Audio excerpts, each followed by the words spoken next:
It's not rocket science. Beauty. That one went down into the wood. It has to be replaced. Dang nabbit.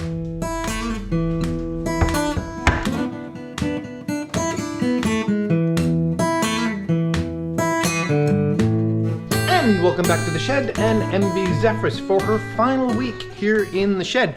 Lots and lots and lots of stuff to do, some of which has already happened due to the continuity changes I've made. Let's just get on with something. Okay, it's time to carry on with the steps and get some treads on here. Should be absolutely straightforward.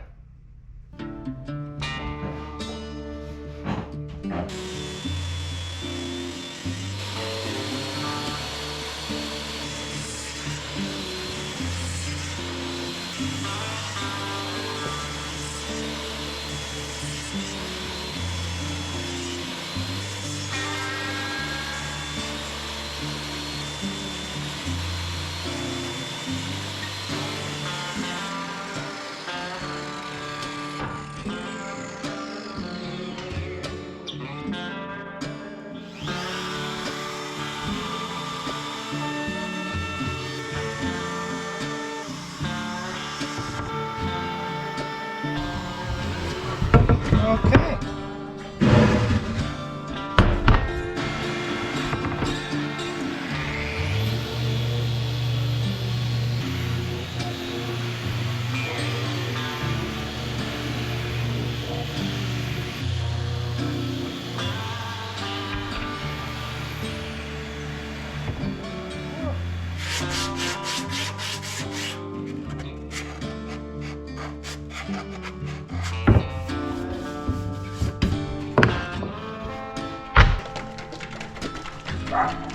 We all love Charlie. I wasn't going to specify which dog. Oh, everyone knows Charlie. There's a fun little project to start today, fixing up one of Lady Zephyrus's cutting boards, which I glued up last night. I ended up using urethane Gorilla Glue for this because it was a little damp and I thought the moisture might be helpful. This spline across the top here was to try and ensure that it stayed flat. Let's hope it did.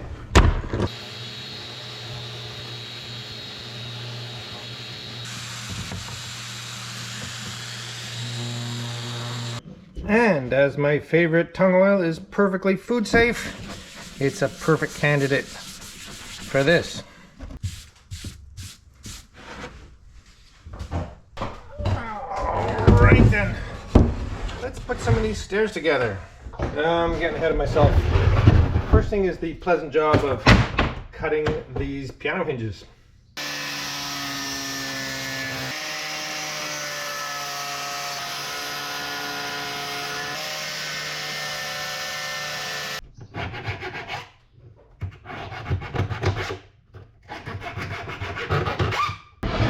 Okay, so to lay the hinge in, which is basically going to sit right in there like that, so the step can lift up, we have to set them in place with the two pieces clamped together so that the hinge can be sat right across here in perfect alignment, so then when it comes back it's nice and straight. Anyway, it's the way I do piano hinges. Maybe you have a different technique.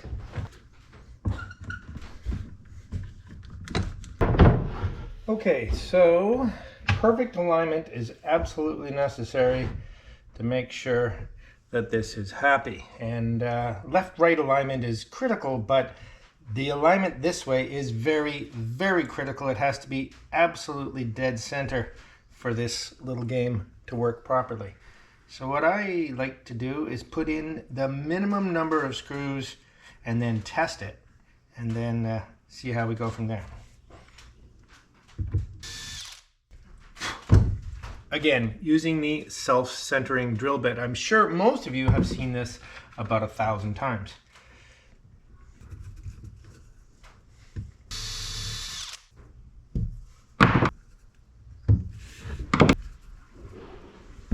And now for the moment of truth. Did it stay perfectly flush? Oh yeah, beauty. Beauty, beauty, beauty, beauty.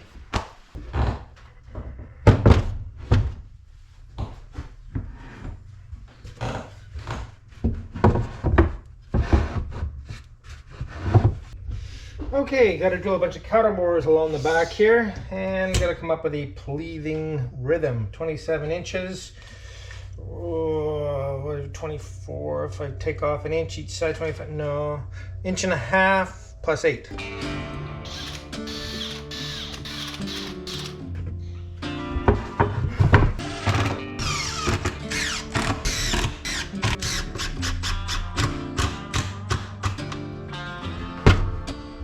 Right. Woohoo! This is sort of an awkward spot, being hard up against the riser here.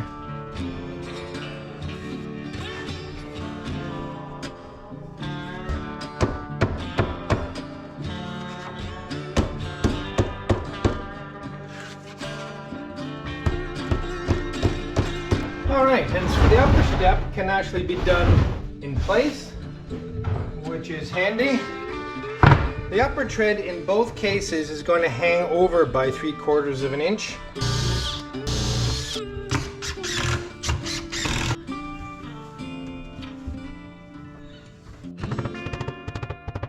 And there we go. Just lovely. Well, I'll do the other one and then I'll have to take them apart again, cut the bungs, retouch the oil, and get some final finish on here. I love them. Woohoo! I have misplaced my bung saw. So I spent the last 10 minutes looking for it and I couldn't find it, so we're gonna have to chisel these. It's not rocket science. The trick is to start a little bit high so that if the grain is going down, you're not gonna go down into the wood. Beauty.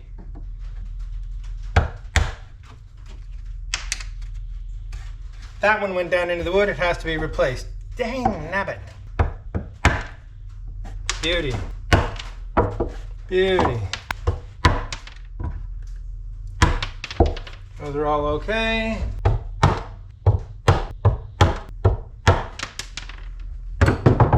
Now in theory, if you have calculated correctly and the grain does not go down into the wood, you can now take a second cut. You know what? Sandpaper does a really quick job of that. So this one's got to come out.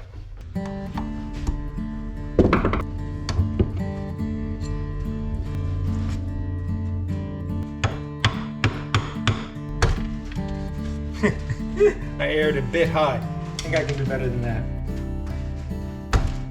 There we go.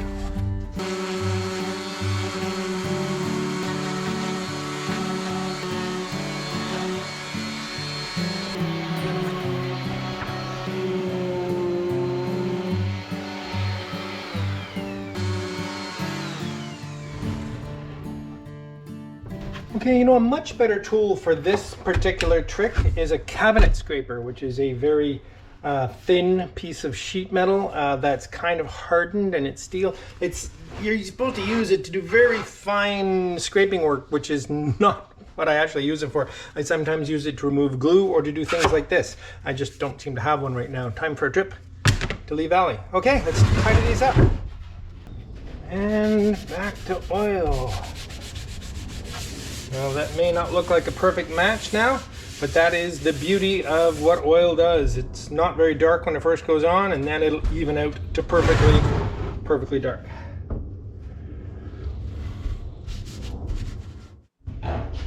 This rather gnarly piece of copper tubing is the conduit for the anchor light, and let's see if we can get it just a little straighter.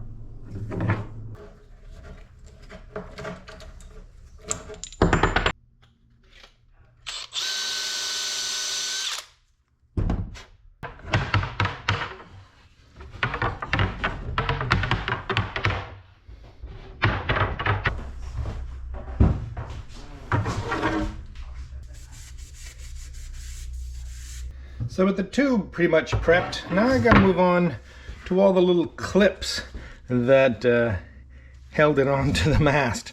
Now I have been soaking these in paint stripper for about an hour. They're covered with varnish and guck and all kinds of stuff. So let's see if I can clean these up a bit.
Wow, that actually went way easier than I thought it was going to.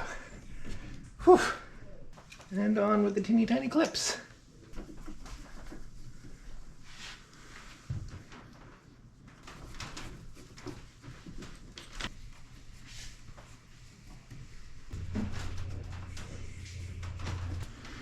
Well, I would say that is just fine. Yes, yes, yes, yes, yes, yes, yes, yes. Okay, bit of a problem here. We need to get a new bayonet fixture, and we're waiting for that. So this is as far as we can go on this today, but now at least I can close up down below. Now just a nice big wad of butyl on here. This is a perfect example of some place to use butyl, and that it stays nice and flexible and never hardens. So it makes a perfect gland like this. There we go. And the subsequent coats of varnish on here will also varnish the copper tubing, so this will stay nice for years into the future.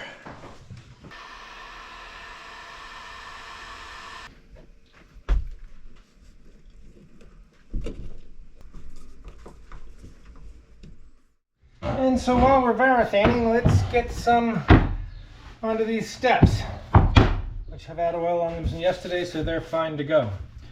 Just have to liberate them from their hinges.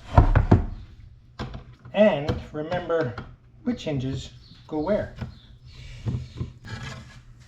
First hinge, first step.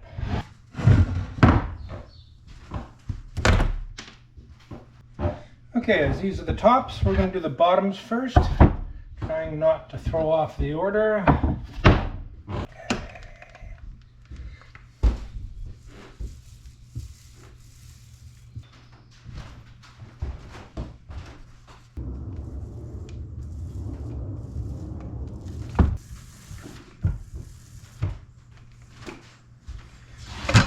Okay.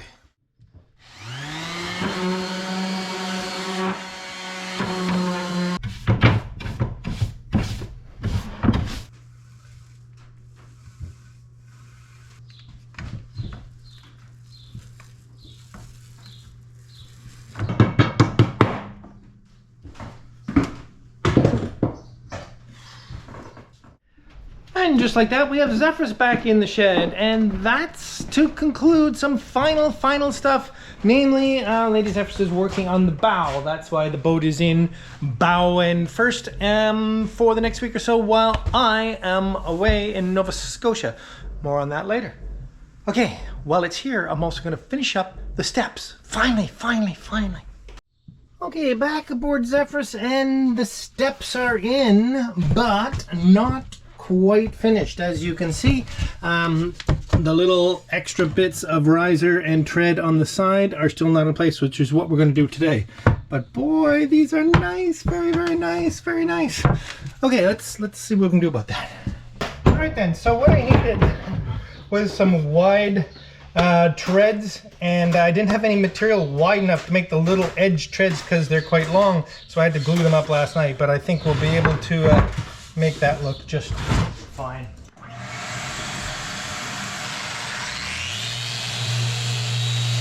And then I'll just square them up.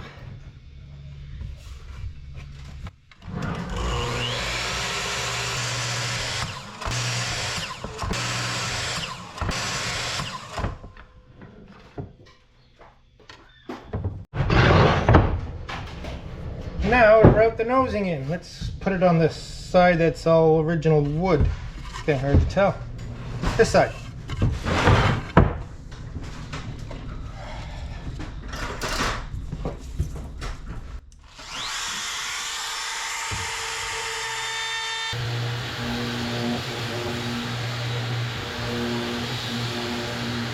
Okay, let's start with easy stuff. The risers.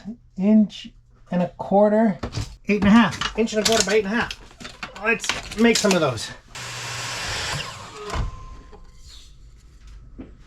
Okay, and this is pretty straightforward. I've got them all marked off. I'm going to use a little glue. I'm pin nailing them for now, but I will also put some pocket screws in. These are all pre-set for pocket screws. So we'll just get that right in the right spot.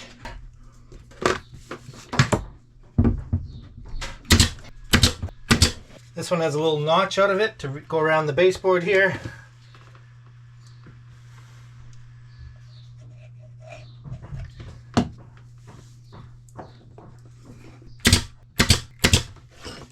All right.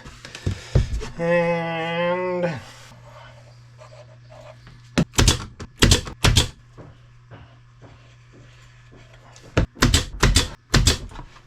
all right. Okay, and then here, this one has a notch for this propane line. Fits very, very nicely. There's actually going to be a wire chase up here that will hide these wires and that propane line in time. But in the meantime, oh, that looks so nice. That looks so nice. Little glue, and we're off to the races.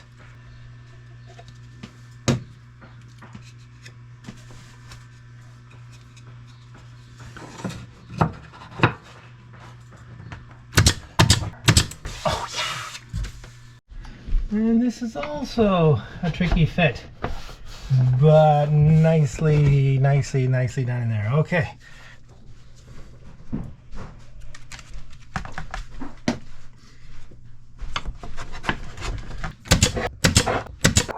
So all done. Look at these beautiful soul. Oh yeah. Oh my gosh. And she's already moved in for dog food. That worked out great. And the sole up here. Hi, Andrea. Hello. And this all worked out very, very nicely. I don't know if there's enough light here really for you to see, but I'm super pleased. Alrighty. Zip down to the city, jump on a plane, go to Nova Scotia. Well, hello there and welcome to the Travels with Geordie Beer of the Week, coming to you this week from beautiful Nova Scotia, Canada, where I am patiently awaiting to meet my grandson. Anyway, let's get straight to the beer. This is a Frig Off, which was recommended to me by one of you from Nine Locks Brewing in Dartmouth, and this is not the first one I've had this week that I've been here, and it's a spectacular beer. I'm drinking straight for the can, country style. It's fantastic. No, I really love it. Okay, let's get straight to the t-shirt giveaway. Last week's winner of a Travels with Geordie t-shirt is DWA Jarrett. DWA Jarrett. Well, congratulations, DWA Jarrett. Get a hold of me by shooting me off an email at swag@travelswithgeordie.com, and I'll make sure you get your shirt. Cheers. I would love to thank a new patron that came along this last week, and that's Tyler Myers. Thank you ever so much, Tyler. It's very good to have you aboard. Cheers. Well, yes, indeed. I have been in Nova Scotia enjoying this beautiful countryside with my family for the last little while, waiting for the arrival, yes, as some of you know, of my first grandson, whose arrival may be imminent or not so imminent. Anyway, I'll just be very, very grateful if I'm able to still be around when he arrives. Anyway, let's jump straight to the word of the week because things could be happening. And as I have been this week and many around me, patience is the word of the week. You know what to do with it. See you next week.